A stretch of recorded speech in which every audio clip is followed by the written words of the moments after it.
So I know this looks rough. And later on, we are also going to add in like highlights, these little light, like white areas or little black areas later. I'm just looking at the basic colors that are making up some of the dimension of that background fruit. So this is all going to be blended later. I'm just kind of blobbing out areas. Like I'm looking at this shape, kind of that mid-tone. I'm like laying it out. Maybe this goes down here a bit. And this fruit is going to be in front of it. So don't worry about it too much. We're going to leave this be. It looks terrible, I know. But we're going to turn off this now. And we're going to add a new layer for this left fruit. So actually, I'm going to separate this into several layers. So I'm going to paint this rind on one layer. And then I'm going to, on another layer, do this white area, the inner rind.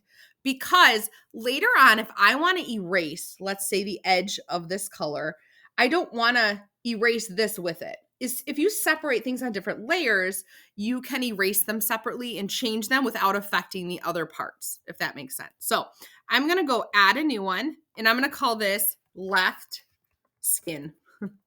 Okay, and then I'm just going to go in, same thing. It's on its own layer. My other layer is turned off, and I'm just going to grab a few of these and just start laying out my left skin. And obviously, I'm not using my tablet, but you guys with your tablet can get in really tiny areas.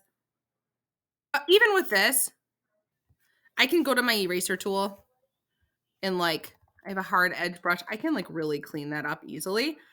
But see, I'm putting this on my own layer because I don't want to erase this other grapefruit. And if it was all on the same layer, I would end up, when I use the eraser tool, I'd end up erasing everything else.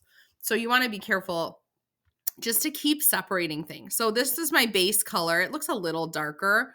So I'm going to go in and go to eye and grab this lighter color and add that in. So essentially you're going to use your eraser tool quite a bit. That didn't look quite light enough. So I'm gonna go in here. Sometimes when you're sampling, I might be getting one of those little specks. So I just have to keep watching. Okay, so I'm gonna kind of fill this area in. And if you do it messy, that's okay. Go in with your eraser tool and kind of clean it up. We're gonna end up cleaning all this up later anyway. So I'm just laying in where I see a little lighter,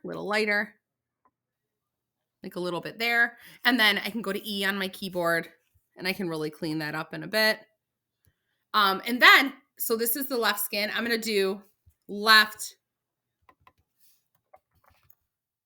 inner skin. Okay. So now I'm going to sample this and do this on its own layer. That way I can erase it on its own if I need to. So I'd go in here and fill in some of that inner skin. And then I'm going to blob out and do some of these segmented areas on the inside. I'm going to do all of this inside on its own layer as well. So I would go here and go left segments, I guess we'll call that. However you want to do that. And these are all going to be on their own layer. That way I can erase them independently. So each one of these, I'm going to have 3 separate layers for each slice so that I can erase them if I need to without affecting the rest. So I'm just going to go ahead and map these out, block them out, and then I'll show you how to blend them.